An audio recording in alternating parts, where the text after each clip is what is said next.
The Nike Hypervenom, an established football boot on today's market, a preferred boot option for strikers of Lewandowski, Jamie Vardy and co, the boot has been one of the most talked about cleats since its launch in 2013.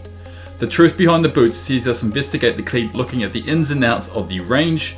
We unravel the boot completely looking at the history, features, problems and performance, so make sure to wait until the end of the video for the most revealing and shocking truths and secrets behind the Hypervenom. Before we get into the new Hypervenom in the form of the Phantom 3, let's look at the history of the agility boot. Originally released in June 2013, the Hypervenom in many eyes was seen as the replacement of the popular Total 90 collection marketed as a new breed of attack, with the one and only Neymar being the headliner of the range. The boots featured a revolutionary synthetic upper dubbed Nike Skin, which essentially is a super thin mesh material with a polyurethane layer on top. ACC or all condition control, which we will mention later in the video, was applied to the vamp and is a feature marketed to provide the same level of foot to ball control in both wet and dry conditions. Cycling through to May 2015, Nike launched their second generation Hypervenom dubbed the Phantom 2. One major change was the inclusion of a Flyknit dynamic fit collar, which was a feature already seen on the Magista Obra and Mercurial Superfly 4. The new upper featured, as I quote, an enhanced mesh upper, which was also designed to work in conjunction with another new feature, that being Flywire. Flywire was introduced into the Hypervenom Phantom 2 to enhance lockdown to support agile movements by connecting both sides of the boot together, locking down your foot in place.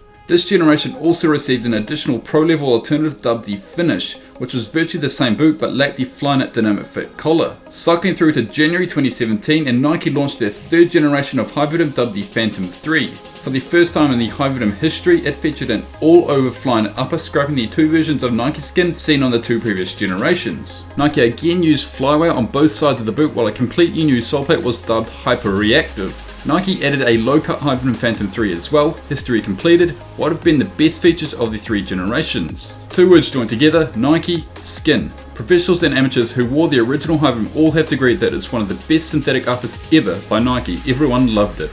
Everyone loved it so much that Nike even scrapped the original upper used on the Phantom 2 for the original Nike Skin upper seen on the first generation. The upper is thin, flexible, soft and grippy, and one of the closest ever uppers to come close to a leather material. A great feature to the new Phantom 3 is the switch from Nike Skin to Flyknit. Flyknit is a woven material providing a much closer ball to foot feel than most synthetic uppers, including Nike Skin. As well as that, it's flexible, lightweight and super thin. Great work by Nike. Another feature which has been great for the Hypervenom has been Flywire. Here this Flywire is no gimmick. It really connects both sides of the boot together with super thin and strong cables like what you see on a suspension bridge. One problem with the first generation Hypervenom was rollover. The lack of any rigidity or strength in the midfoot resulted in several complaints about a lack of responsiveness and movement inside the shoe. Now to the part everyone's been waiting for, the marketing ploys and negative aspects of the Hypervenom. There's a few, so stick with me. The first one we'll mention is ACC or all conditions control.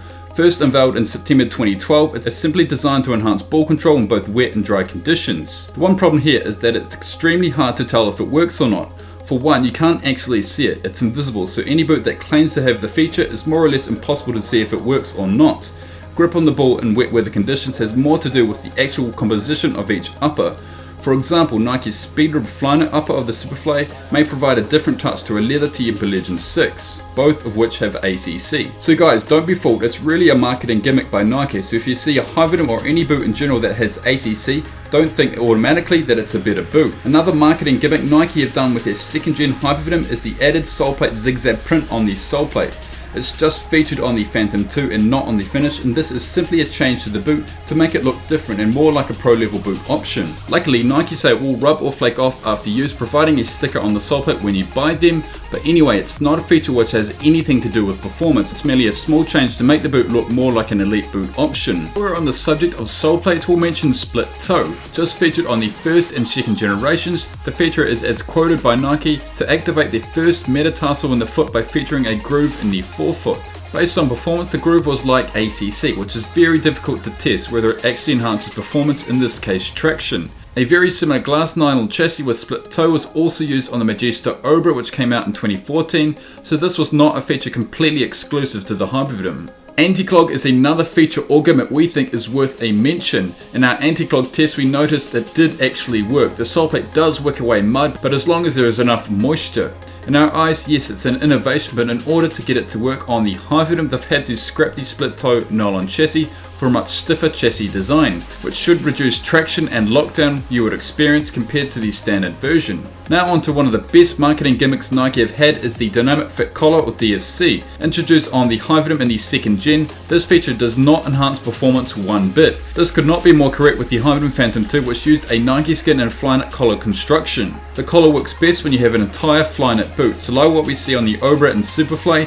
When you have a synthetic Nike skin and slap an added Flyknit collar on top, then you have problems. It's really a question of if it's not broken, why fix it? The one thing Nike did to improve it was by providing a complete Flyknit Hypervenom in the form of the Phantom 3. The biggest problem with the 1st gen was durability. Several wearers reported that the upper would completely split away from the sole plate. It wasn't just that the mesh would split away from the upper, but that the thin polyurethane would split away from the mesh on top. Not great by Nike. To fix this, Nike created more durable versions of the Hypervenom and later colorways, but still problems would occur with sole separation. This problem led to one of the biggest problems with the 2nd generation. Nike opted for a very stiff Nike skin upper on its 2nd generation, mainly due to avoid any sort of durability issues experienced on the 1st generation. Yes, it was more durable, but it was just too stiff, which caused for an uproar amongst professionals and amateurs alike, with the likes of Neymar, Aubameyang, Mandzukic and other Hypervenom wearers were switching to other Nike cleats such as the Mercurial. So what did Nike do? First of all, to get Neymar to keep wearing the Hypervenom, they created disguised Mercurial Vapor versions. Neymar continually wore disguised Hypervenoms for over a year before his eventual switch to the Mercurial in late 2016.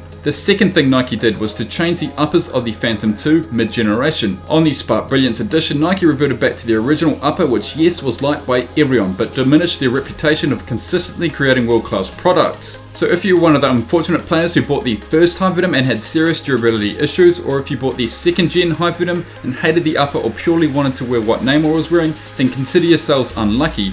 Not great by Nike to have such bad durability issues, having to create false boots for players and mid-generation upper switches. If you think I'm finished, well then you'll be surprised. Price tags on the Hypervenoms have been atrocious. The reason of why Nike now currently have 2 pro level options instead of 1 is purely to get more money. By adding several of what we call marketing gimmicks we mentioned earlier in the video, like the Dynamic Fit Collar, zigzag print on the sole plate and anti-clog, they can now raise the price of their Elite model while still providing the low cut finish or Phantom 3 at higher prices. It seemed odd in the first place of why Nike decided to cut the total 90. It was a very good range, but again we feel it had something to do with money. By having 4 pro level ranges, it overall means more money for Nike. Everyone loves attacking football and attacking professionals such as Neymar and Lewandowski, and this is the main reason of producing a new breed of attack option, which was essentially dubbed an agility cleat. Overall, if you look at the current Phantom 3, it is very similar to that of the Superfly 5 and Magista Obra 2. They all have Flyknit uppers and collars, they all have raised pods or ribs on the upper, while take out the Superfly, they provide a very similar fit in terms of width and length. The anti-clog Hypervenom prices in at a whopping £290, then the Phantom 3 prices in at around £240 and the Finish or Phantom 3 at £160 to £170. Any day of the week I would go for the Finish or Phantom 3. The price tags Nike produce now are completely exaggerated on what these boots are actually worth. Leaving the video on a positive note, the new Phantom 3 is one hell of a football boot, as it's taken the failures and best features of the first 2 generations and created a much more improved version. Yet it's super similar to an Obra 2 now, but overall, if you want the Phantom 3 DF or low cut Phantom 3, the only difference is the feel of the upper with the collared version featuring a more sock-like feel and fit. That's it. Rant over. Any questions, feel free to drop in the comment section below. Thank you very much for watching, and as always, we'll see you next time.